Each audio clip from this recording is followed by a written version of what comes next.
Our house sits at the end of a long, straight country road in a semi-rural area. Every morning on my way out for the day, I pass one of our neighbors who walks the road after her child boards the school bus. I can see her from a half-mile away walking towards my end of the road, and I know she can see me too. I get ready to offer the same smile and wave that I extend at our passing each morning. But, as is the case every morning, it is not reciprocated. My neighbor does not even glance my direction or acknowledge my existence.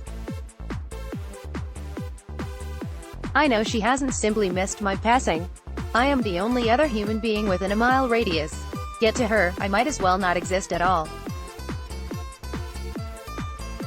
For the longest time, it drove me crazy wondering why she pretended I was not there. What in the world could I have possibly done to make her act this way? Isn't it simple common courtesy to smile back and give a neighborly wave? What had I done to deserve this chilly reception every morning? Eventually, I made peace with our odd morning ritual because I came to accept that, like most things in life, it is not always about me. Just to be clear, I am not a self-absorbed type of person by any means. But like anyone else, I sometimes find myself internalizing events of the day and taking things, well, personally. Taking things personally does not make you a narcissist, but it might keep you from living your potential in life.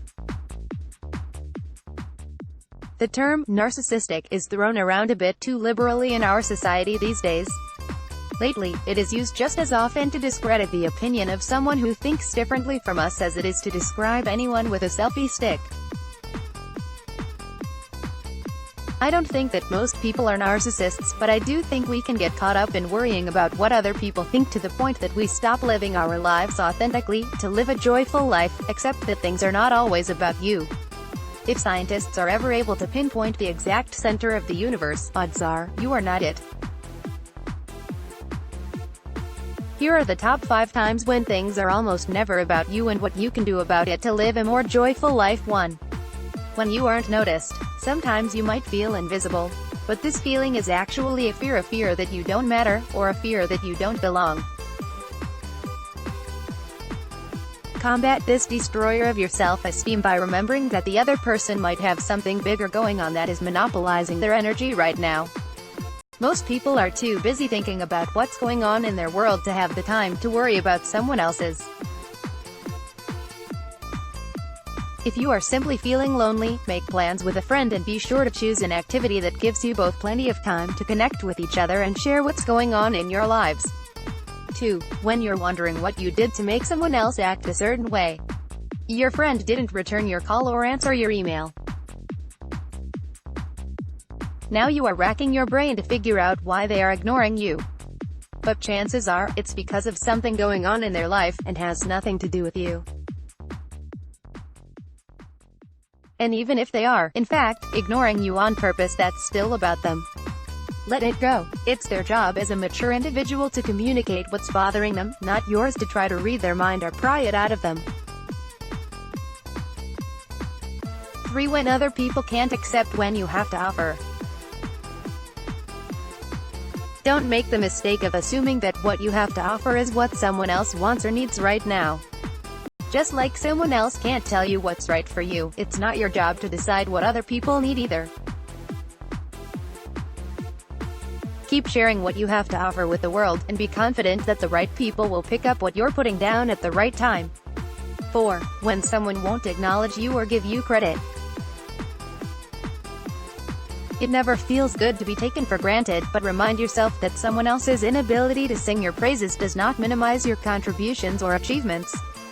And it certainly does not mean that you need to work harder to win them over. Stand up straight and keep going.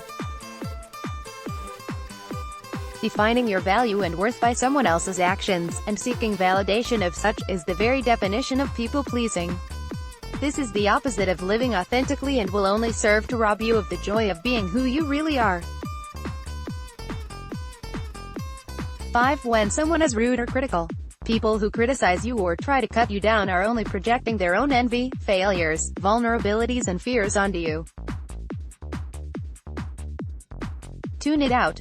When you put yourself out there in life, expect this to happen, and never let it stop you from pursuing your dreams. Now that you know the most common events that we waste energy on while we really want to be living life to its potential, change your thinking patterns and start reminding yourself that not everything is about you. Your turn. Which one of these events is the toughest for you? How do you lift yourself up and remind yourself that it's not about you? About the author. Christy Rickard is a professional coach and consultant who is loving life.